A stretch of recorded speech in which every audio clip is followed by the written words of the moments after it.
Myself, Dr. Nagarjuna B., consultant neurosurgeon and assistant professor of neurosurgery at Usmania General Hospital and Usmania Medical College. Hydrocephalus అనేది బ్రెయిన్లో ఏ కారణంతోటైనా brain మధ్య భాగంలో water అనేది ఉంటుంది. ఆ వాటర్ని సరౌండ్ చేస్తూ ఉండే క్యావిటీస్ని వెంట్రికల్స్ అంటారు. సో బ్రెయిన్లో ఉన్న వెంట్రికల్లో సహజంగా కొంత నీరు అనేది ఉంటుంది. సో ఆ నీటి మోతాదు ఉండాల్సిన స్థాయి కన్నా ఎక్కువ పెరిగినప్పుడు దాన్నే హైడ్రోకెఫలస్ అంటారు. హైడ్రో అంటే వాటర్, కెఫలస్ అంటే బ్రెయిన్ ఆర్ పుర్రెయిన్. ఓకే, నీరు ఎక్కువ అవడాన్ని హైడ్రోకెఫలస్ అంటారు బ్రెయిన్లో. సో ఇది ఎందుకు ఎక్కువ అవుతుంది అని అంటే ఏదైనా ఒక వాటర్ ఒక చోట ఎక్కువ అవ్వాలి అని అంటే అది తయారవడం ఎక్కువనైనా కావాలి, లేదు అది తయారయ్యి బయటకు ఒక దగ్గర డ్రైన్ అయ్యే ఏరియాలో బ్లాక్ అన్నా అయి ఉండాలి.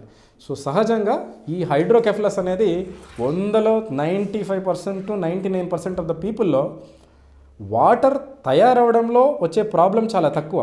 వాటర్ డ్రైనేజ్లో బ్లాక్లు ఉండే అవకాశం వల్ల హైడ్రోకెఫలస్ అనేది వస్తూ ఉంటుంది.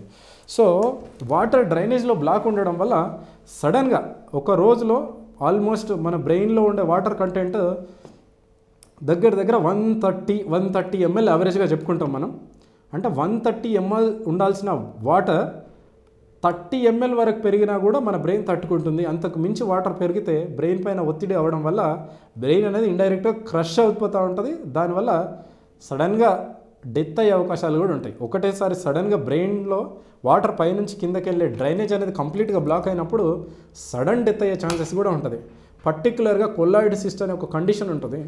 దానిలో ఏంటంటే అప్పుడప్పుడు హెడేక్ వస్తూ పోతూ ఉంటుంది. అండ్ పొజిషన్ మార్చడం వల్ల ఆ హెడేక్ అనేది కొన్నిసార్లు తగ్గుతూ ఉంటుంది. ఒక్కొక్కసారి ఏంటంటే అది క్రిటికల్గా బ్రెయిన్ నుంచి పైనుంచి కిందకు వచ్చే నీరుని 100% బ్లాక్ చేయడం వల్ల సడన్గా హెడేక్ వచ్చి సడన్గా పేషెంట్ హార్ట్ అటాక్ కూడా వచ్చేసి డెత్ అవ్వడం జరుగుతూ ఉంటుంది. సో అన్నిసార్లు అంత సీరియస్ కాదు. పర్టికులర్గా పిల్లల్లో అనేది చాలా సహజంగా వస్తూ ఉంటుంది. బ్రెయిన్లో అనేది వాటర్ ఎక్కువ అవడం వాళ్ళలో ఏంది అని అంటే కొంత మెయింటెనెన్స్ పీరియడ్ అనేది మనకు ఎక్కువ ఉంటుంది. ఎందుకు అని అంటే బ్రెయిన్ పైన భాగంలో మనకి మాడ అంటాం కదా, దాన్ని యాంటీరియర్ ఫాంటనల్ ఎలా అంటాం. దానికి ఉబ్బే గుణం ఉండడం వల్ల బ్రెయిన్లో వాటర్ కొంచెం ఎక్కువ అయినా కూడా అది ఫస్ట్ ఫ్లాట్గా కిందకున్నది కాస్త ఫ్లాట్ అవుతుంది. ఇంకా లోపల వాటర్ పెరుగుతూ ఉంటే అది కూడా పైన కొబ్బుతూ ఉంటుంది. సో అది ఏ కారణంతో వస్తుంది, వచ్చే దాంట్లో ఎంత బ్లాక్ అవ్వడం వల్ల మనకు హైడ్రోకెఫలస్ వచ్చిందనే దాన్ని బట్టి దాని సీరియస్నెస్ ఉంటుంది. సింపుల్ టర్మ్స్లో చెప్పాలి అని అంటే ఈ హైడ్రోకెఫలస్ సిమ్టమ్స్ అనేవి సేమ్ ఏజ్తో పాటు చిన్నపిల్లలు అంటే బయటకు సిమ్టమ్స్ చెప్పలేని వాళ్ళలో డిఫరెంట్గా ఉంటాయి, సిమ్టమ్స్ ఎక్స్ప్రెస్ చేయగలిగే వాళ్ళలో డిఫరెంట్గా ఉంటాయి. పెద్దవాళ్ళలో వచ్చేసరికి చాలామందిలో సింపుల్ హెడేక్ తోటి ప్రజెంట్ అవుతారు. మెల్లగా కళ్ళు మసకబడడం, కళ్ళలో చూపు తగ్గడం అనేది చాలా కామన్ థింగ్. హెడేక్, వామిటింగ్స్, కళ్ళు తిరుగుతున్నాయి, కళ్ళ చూపు మెల్లగా ఎఫెక్ట్ అవుతుంది అని అంటే వీలైనంత తొందరగా హాస్పిటల్కి రష్ అవ్వడం, హైడ్రోకెఫలస్ ఉందా లేదా రూల్ అవుట్ చేసుకోవడం. హైడ్రోకెఫలస్ ఉంది పెద్దల్లో అంటే మార్గం ఆలోచించాల్సిన పని లేదు. కారణాలు ఏదైనా ఉండొచ్చు. అట్లా బ్రెయిన్ బ్లాక్ అవ్వడానికి, బ్రెయిన్లో ఉన్న వాటర్ కిందకి వెళ్ళే క్రమంలో బ్లాక్ అవ్వడానికి చాలా కారణాలు ఉంటాయి. పర్టికులర్గా ఆ వాటర్ కిందకి వెళ్ళే క్రమంలో మధ్యలో ఏదైనా ట్యూమర్ వచ్చి బ్లాక్ చేసినా కూడా, లేదు అని అంటే ఆల్రెడీ మెనింజైటిస్, బ్రెయిన్కి ఇన్ఫెక్షన్ వచ్చేసి బ్రెయిన్ వాటర్ అనేది మన నార్మల్ వాటర్ లాగే క్రిస్టల్ క్లియర్గా ఉంటుంది. దానిలో ఇన్ఫెక్షన్ వచ్చినప్పుడు ఆటోమేటిక్గా దాని డెన్సిటీ అనేది పెరుగుతూ ఉంటుంది. చిక్కగా అవ్వడం వల్ల మన పెన్ను రీఫిల్ సైజ్ మధ్యలో ఉండే గ్యాప్ అంతా ద్వారాలు ఉంటాయి. సో మనం వెంట్రికల్స్ అని చెప్పుకున్నాం కదా, ఆ వాటర్ బ్రెయిన్లో ఉండే వాటర్, ఆ వాటర్ ఒక వెంట్రికల్ నుంచి కింద దానికి వెళ్ళే క్రమంలో ఉండే గ్యాప్ అనేది మన పెన్ను రీఫిల్ మధ్యలో ఉండాల్సిన సైజ్ ఉంటుంది. ఎప్పుడైనా దాని లోపలికి ఏదైనా బ్లీడింగ్ అయినప్పుడు సహజంగానే బ్లడ్ అనేది రక్తనాళం బయటకు వచ్చినప్పుడు క్లాట్ అవుతుంది, గడ్డగా మారుతుంది. ఆ చిన్న రక్తనాళం గడ్డ కూడా ఆ చిన్న రీఫిల్ సైజ్ మందంలో ఉన్నదాన్ని బ్లాక్ చేసినప్పుడు పైన వాటర్ అనేది క్రమంగా పెరుగుతూ పోతూ ఉంటుంది. దానివల్ల బ్రెయిన్ పైన అమాంతం ఒత్తిడి పెరుగుతూ ఉంటుంది.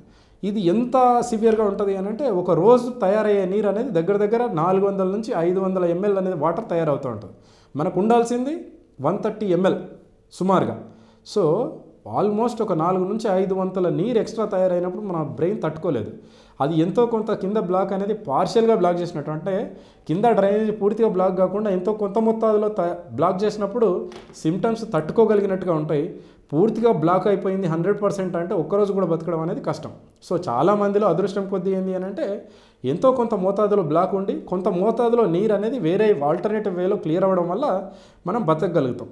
అదే పిల్లల్లో చూసుకున్నట్టయితే విపరీతంగా వాంతులు రావడం, కళ్ళు దేరేసి ఉండడం, ఫిట్స్ రావడం, లేదు అని అంటే పాలు సరిగ్గా తాగకపోవడం, పర్సిస్టెంట్ క్రై అండ్ ఇరిటబిలిటీ, అంటే ఇరిటేషన్ ఉండడం, పాలు సరిగ్గా తాగకపోవడం అనేది సహజంగా చూసే సిమ్టమ్స్.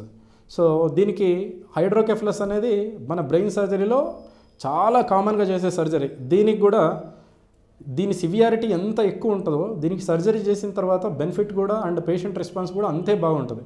ఈవెన్ సుమారుగా ఆల్మోస్ట్ పేషెంట్ చనిపోయిండు, మనం విపరీతంగా సివియర్ పెయిన్ ఇచ్చినా కూడా ఉలుకు పలుకు లేదు అనుకున్నప్పుడు బ్రెయిన్లో చాలా సర్జరీస్, ఏ సర్జరీస్ అయినా సస్పెండ్ చేస్తాం, చెయ్యం. ఆల్మోస్ట్ ఆ రెస్పాన్స్ నుంచి పేషెంట్ బయటకు రావడం ఆల్మోస్ట్ కష్టం, చెయ్యం.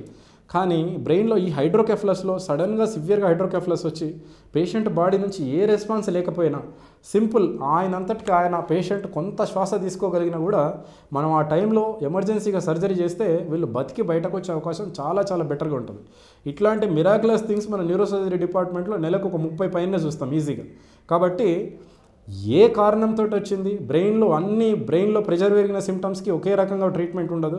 హైడ్రోకెఫ్లస్ ఉంది, అది ఎక్యూట్ హైడ్రోకెఫ్లస్ అయ్యింది అని అంటే ఎక్యూట్గా సడన్గా బ్రెయిన్లో వాటర్ పెరిగింది, సడన్గా పేషెంట్ డౌన్ అయిపోయిండు, ఆల్మోస్ట్ ప్రాణాపాయం స్థితిలో ఉన్నా కూడా దీనికి ట్రీట్మెంట్ చేస్తే మాత్రం చక్కగా బయటకు వచ్చే అవకాశాలు ఎక్కువ ఉన్నాయి.